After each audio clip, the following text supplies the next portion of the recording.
Durant la période hivernale, vous êtes-vous déjà demandé si vous étiez en mesure de quitter votre maison rapidement par l'ensemble des issues? Je ne vous apprends rien en vous disant qu'au Québec, l'hiver, il neige, et même que parfois, il neige vraiment beaucoup.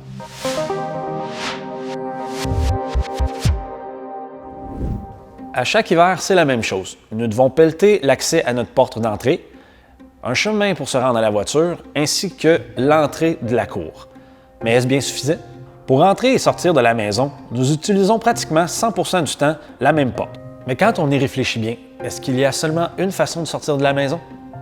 Il ne faut pas attendre d'être face à une situation d'urgence avant d'agir. Il faut se préparer en conséquence.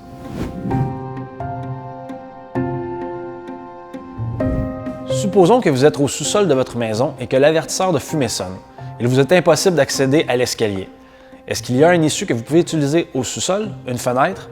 Il est extrêmement important de prendre quelques minutes de plus quand vient le temps de pelleter après la tempête pour faire le tour de la maison et de dégager toutes les fenêtres du sous-sol.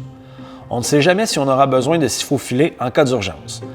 Il est aussi important de faire un petit chemin, équivalent à la largeur de la lame de votre pelle, pour qu'une fois à l'extérieur, ce soit facile de circuler vers un lieu sûr. Si vous devez évacuer par un escalier extérieur, il est important que celui-ci soit dégagé, déneigé et déglacé afin de ne pas se blesser. Il est aussi important de déneiger les balcons car ceux-ci peuvent servir de zone de refuge en cas d'incendie.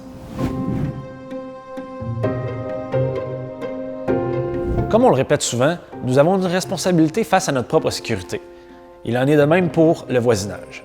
À titre d'exemple, une bonne action serait de déneiger une borne fontaine lorsqu'il y a eu bordée de neige. Ce petit geste qui demande quelques minutes de votre temps peut faire toute une différence à l'arrivée des pompiers sur les lieux d'une intervention. Après une tempête, les employés municipaux doivent déneiger ces bornes fontaines. Il arrive que cela prend un certain temps étant donné le nombre élevé de bornes fontaines.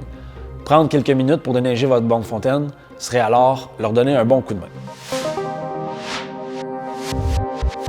La sécurité commence par des petits gestes et des petites actions qui, une fois réunis, font toute la différence.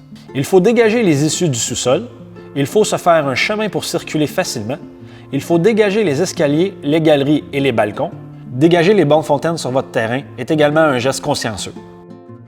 L'ensemble des services incendies de l'érable vous souhaite d'avoir du plaisir en toute sécurité. Pour toute information supplémentaire, n'hésitez pas à contacter votre service de sécurité incendie.